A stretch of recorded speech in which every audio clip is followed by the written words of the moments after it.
জাহান্নাম থেকে বাঁচার ঘাঁটি। বলেন এগুলো কি? জাহান্নাম থেকে বাঁচার কি?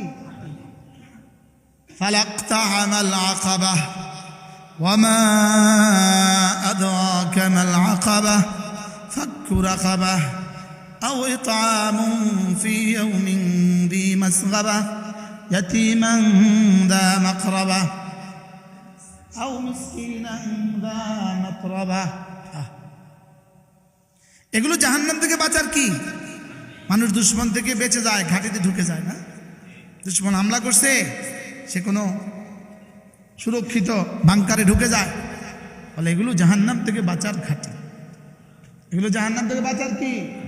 মাঝে মাঝে আপনার নিকটতম কোনো মাদ্রাসায় চলে যাবেন, গিয়ে বলবেন হুজুর এতিম বাচ্চা আছে কিন্তু, এতিম বাচ্চার এই মাসের খাবার টাকাটা আমি দিয়ে দেব।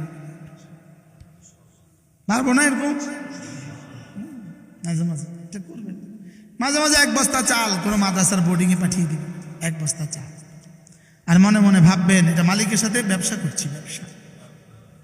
এটা মালিকের সাথে কি করছি? ব্যবসা করছি।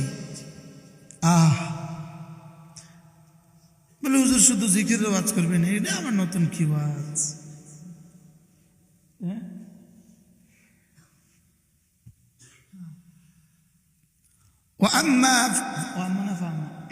فأما من أعطى দিল কি করলো? দান করলো। 2 নম্বর ওয়াত্তাকা, আল্লাহর ভয়ে গুনাহগুলো ছেড়ে দিল। সুবহানাল্লাহ।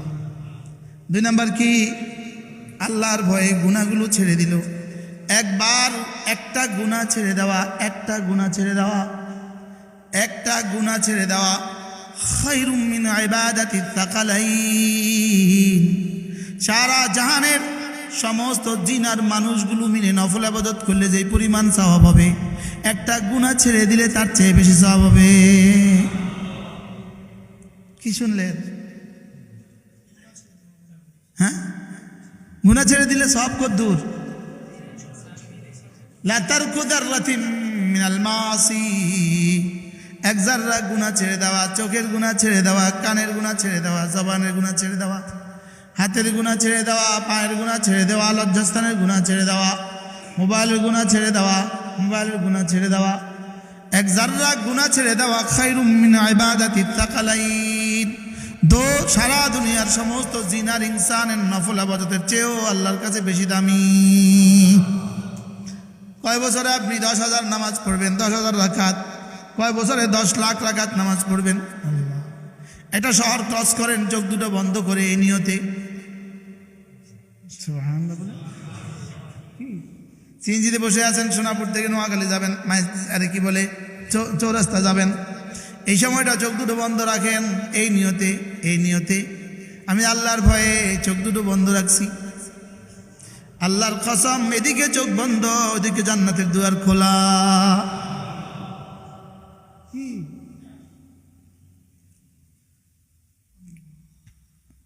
একটু চোখ বন্ধ করলে বাহ বাহ, close your eye, open your heart. চোখ বন্ধ করো, হৃদয় খুলে দাও। আমি বলি না না, চোখ বন্ধ করো, জান্নাত খুলে দাও। Close your eye, open your heaven. চোখ বন্ধ করে দাও আর জান্নাতের দুয়ার খুলে দাও। কি ভাই, গুনাহ থেকে বাঁচা। বলেন বলেন বলেন। চোখ তো অচিরেই বন্ধ হবে, হবে হবে, বুঝে না? হবে তো নাকি? 7 মহাদেশে বাচ্চা হলেও হওয়ার আগে মাঝে মাঝে চোখ বন্ধ করেন, চির বন্ধ হওয়ার আগে মাঝে মাঝে রব্বে কারীমের ভয়ে চোখ বন্ধ করেন। চোখ গুনাহের পোস্ট অফিস। বলেন, চোখ হলো গুনাহের কি? Post office, post office. হ্যাঁ, রাসূলুল্লাহ বলতেন চোখ হলো গুনাহের পোস্ট অফিস। পোস্ট অফিসে কি করে? সব মাল আসে, জমা আসে যায়। তো চোখ হলো গুনাহের পোস্ট অফিস, গুনাহ আসে যায়, এটা দিয়েই গুনাহ ঢুকে। বলেন, এটা দিয়ে গুনাহ কি? এজন্য ওয়াত্তাকা, গুনাহগুলো থেকে বেঁচে থাকা, গুনাহ থেকে বেঁচে থাকা, গুনাহের সামান থেকে বেঁচে থাকা, গুনাহের আসবাব থেকে বেঁচে থাকা, গুনাহের পরিবেশ থেকে বেঁচে থাকা। হযরতে ফাতেমা বিনতে আব্দুল মালিক এক মহিলা ছিল ফাতেমা বিনতে আব্দুল মালিক, তার বাবা তিনিও বাচ্চা ছিলেন, তার ভাই তিনিও বাচ্চা, তার স্বামী তিনিও বাচ্চা, তার সন্তানরা তারাও বাচ্চা।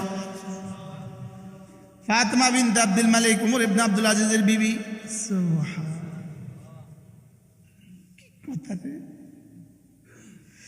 নিজে টুপি সিলাতেন, ওই টুপি বিক্রি করে বাজারে বিক্রি করাইতেন, করে যে টাকাটা হয়তো এটা দিয়ে নিজের পেট পালতেন। এই কার বেটি? আরে বাদশার বেটি, এবার বাদশার বিবি, এবার বাদশার মা, এবার বাদশার বোন।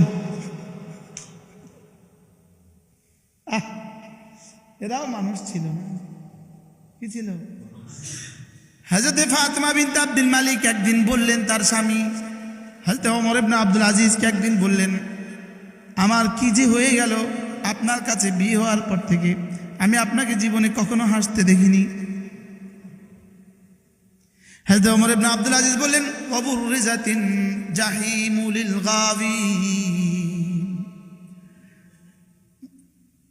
নাফরমানদের জন্য জাহান্নামকে কাছে আনা হচ্ছে। বলে এই আয়াতটা বিবি, এই আয়াতটা আমাকে হাসতে দেয় না। কি বলছে বলেন?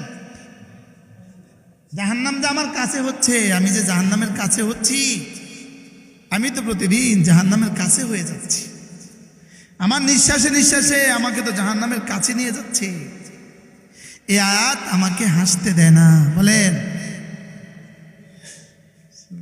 99 লক্ষ বর্গ মাইলের বাদশা। কি ছিল আমাদের বাদশারা?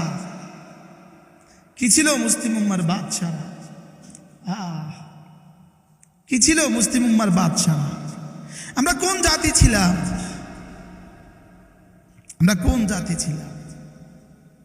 কি ছিলাম আমরা? কোন বাদশার জাতি ছিলাম? হযরত ওমর বসছেন তো দুটো চাদর, একটা পরছেন একটা গায়ে দিছেন, খুতবা দিবেন, আর একজন দাঁড়িয়ে বললেন, আগে প্রশ্নের উত্তর দেন, আমরা পাইলাম একটা কাপড়, আপনি দুইটা পরলেন কেন? বাদশাহ, অর্ধ দুনিয়ার বাদশাহ।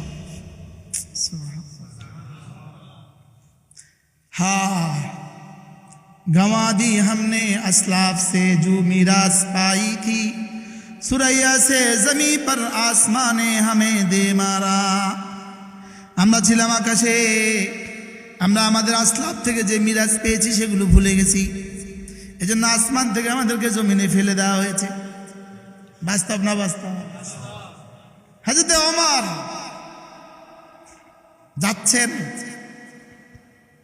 বাইতুল মুকাদ্দাস বিজয় করতে। বাইতুল মুকাদ্দাসের চাবি দেওয়া হবে ফাতিহে মিসর, কি নাম? ফাতিহে মিসর, সাহাবী রাসূল। হযরত ওমর কি শুধু একটু বললেন, হযরত এটা কথা বলি, জামার মধ্যে বেশি তালি, জামার মধ্যে কি এই তালিওয়ালা জামাটা যদি খুলে ফেলতেন, একটা জামে তালি ছাড়া একটা জামা দিয়ে দিই আমরা, বাচ্চাদের সাথে মিলিত হবে, যদি জামাটা একটু তালি ছাড়া হতো। হযরত ওমর কি বললেন, যদি চাবুক থাকতো হাতে তোমার পিঠে চাবুক লাগাতাম। কি ভাই, দো জাহানের অর্ধ দুনিয়ার বাদশাহ। তো গেলেন, বসলেন, প্রধান পুরোহিত কি করবে? তাকে চাবি দিবে, চাবি অর্পণ করবে। গিয়েই তো এলান শোনা দিলেন, হ্যাঁ চাবি দিতে হবে বাইতুল মুকাদ্দাসের, না তলোয়ার ফয়সালা করবে, ওমরের তলোয়ার ফয়সালা করবে। রাজি হয়ে গেল, চাবি দিয়ে দিব। লেকিন প্রধান পুরোহিত হযরত ওমরের চতুর্পাশে ঘুরলেন, তালিগুলো খুঁজলেন, কয়টা তালি আছে দেখি। তো তালি গনে পাইলেন 12টা। কয়টা? তো 12টা। এবার পুরোহিত বলল, দিব না আমি, আমাদের কিতাবে লেখা আছে বাইতুল মুকাদ্দাসের চাবি যাকে দেওয়া হবে তার জামাতে 13টা তালি থাকবে। বলে দেখো এখানে একটা আছে।